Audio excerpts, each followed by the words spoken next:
New bugs and bag frogs. What a weird week. Hi, everybody, it's Weird. This is like crazy being here. Weird. Really weird tales. Bigfoot eats out of my trash. Well, I got a great show for you today with some wonderful weird stuff. Hi, friends. I am Scott, and this show is What a Weird Week.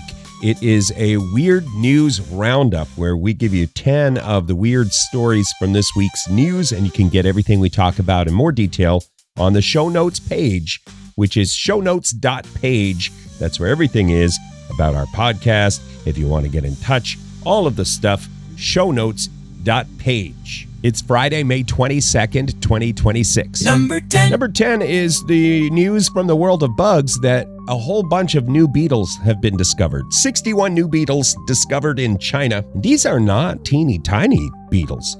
These are described as several centimeters long. If you don't do centimeters, 2.5 centimeters is an inch. So these are good-sized beetles that went undetected by researchers or science. Here's a quote from the article.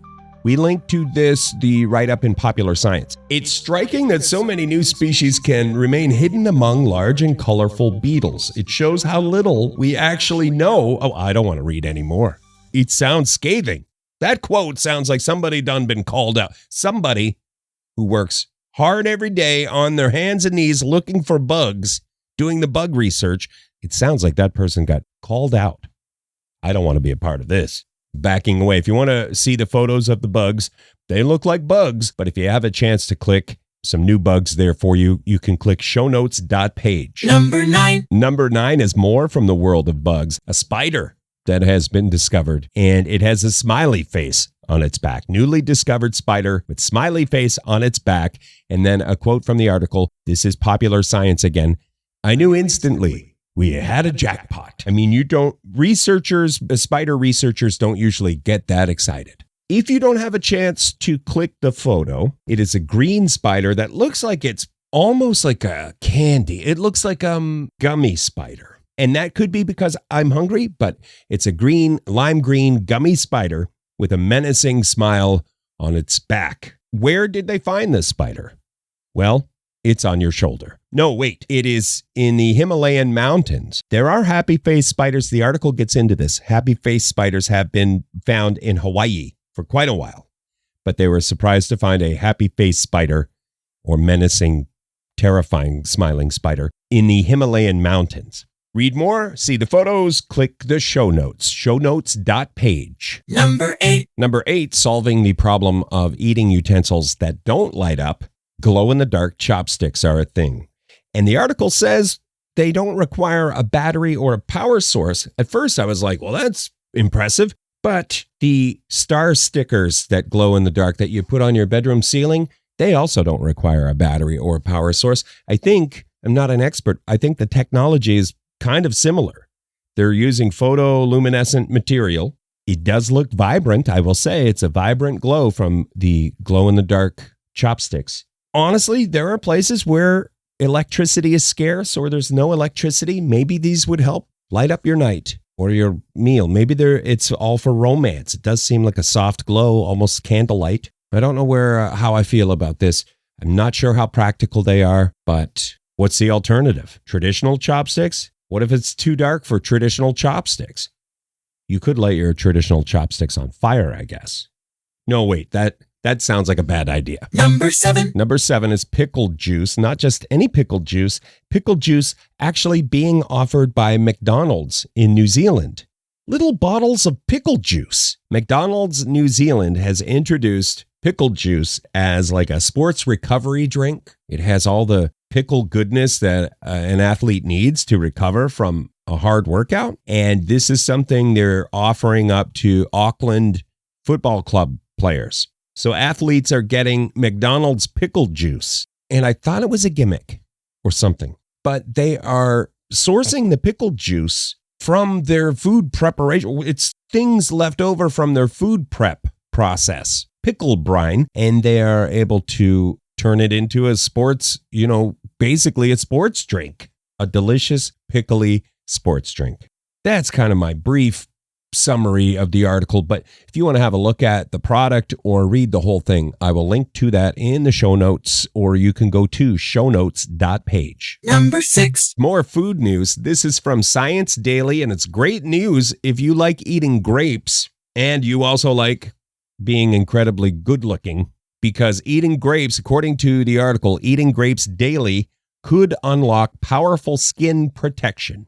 It does something at the genetic level when you eat grapes, and it changes how your skin behaves and reacts to UV exposure. That's what they believe is going on based on the research of people eating grapes every day and then looking into how the skin reacts to UV exposure. So probably they are going to want to do some repeat research or look deeper into this. But if you got somebody on your case about how you eat grapes every day, and they're all like, what are you doing eating grapes like some kind of grape freak? Well, now you get the last laugh because you're incredibly good looking. Way to go, grape lover. Number 5. This one was research written up in Science Daily about an ancient exercise, an ancient Chinese exercise, which they actually did a study, people with hypertension, and this exercise helped people with hypertension. It would appear as though it had positive effects and long-lasting. The exercise is called Ba Duan Jin. I'm pretty sure I got that right, but no, you know what? I'm 50-50. I got it right. It's described as a gentle mind-body exercise combining slow movements, breathing, and meditation. And it seems as though it's very good for high blood pressure. And it's easier than some other exercise, or, some people who maybe wouldn't go for a brisk walk or hit the gym.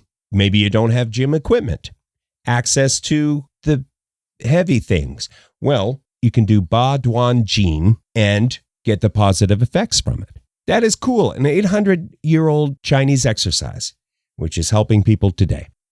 Sometimes the old remedies are not good, but in this case, research is backing up the goodness of it. Number 4. Number 4 is the bag frog, which maybe you saw. It got picked up a lot. It was a kicker on a lot of newscasts. The Associated Press headline is, let us, like the vegetable, let us introduce you to the live frog found in this grocery store salad bag. And that's kind of it. A person in Australia opened up a bag of lettuce and there was a live frog in there. I linked to the Associated Press article. They quote some people in the story, and I don't know if it's Australian jargon or if it would be bad for me to say, so I'm not going to say the quote, but it would seem that one person was surprised to see the frog in their bagged salad, and the other person was in disbelief that the first person saw what they saw.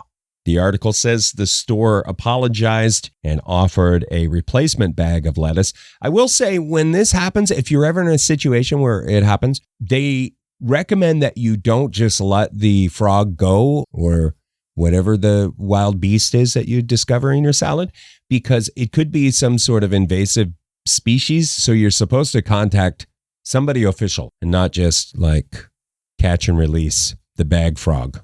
We'll link to the photos in the video. Click shownotes.page. Number 3. Number 3 is the kid who found the ancient sword while on a class trip. A 6-year-old boy found an ancient Viking sword. That's a pretty great school trip. This happened in Norway. Shout out to our friends in Norway. According to the metrics, 3 of you listen to this program, so thank you. They believe the sword is around 1,300 years old. The young fella discovered a rusty piece of metal. This is a fun school trip, eh? There's rusty metal. I mean, it's nice that some things haven't changed from when I was a youngster going on a school trip. Rusty metal. So the youngster saw a piece of rusty metal sticking out of the ground, picked it up to show the teachers. It turned out it was what they believed to be a wonderful piece of history. If you want to see what it looks like, we have a photo and more details if you click the show notes. Number 2. Number 2 is also from Norway. The teenager who allegedly stole a bus for the 3rd time and is possibly a very good driver. This is a 14-year-old who, according to the headline, has gone on a joyride in a stolen bus 3 times in 6 months.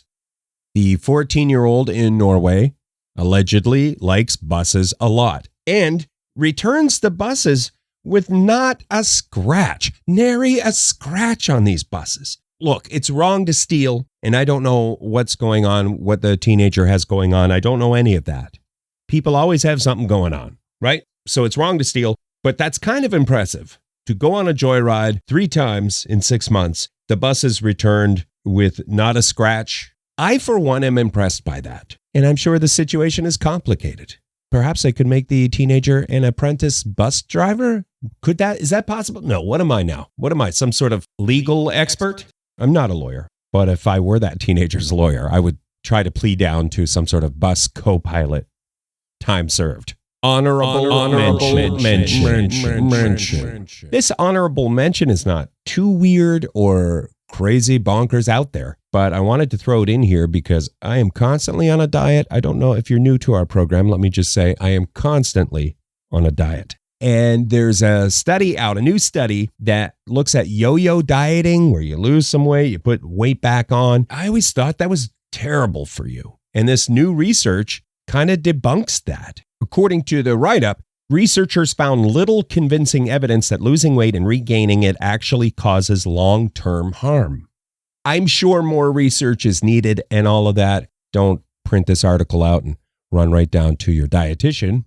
Well, it would be good exercise, actually, if you printed this article out and ran to your dietitian. Anyway, consult your physician before embarking on any running excursions. Honorable mention number two. This is another one that shoots down something. You know how you get an injury, you're playing sports, you're doing something. Perhaps you're just bending over to pick up a coin from the ground and you pull a muscle and you're supposed to ice that down, right? The research that has come out, surprising me, icing an injury may make pain last twice as long, according to the study we linked to in the show notes.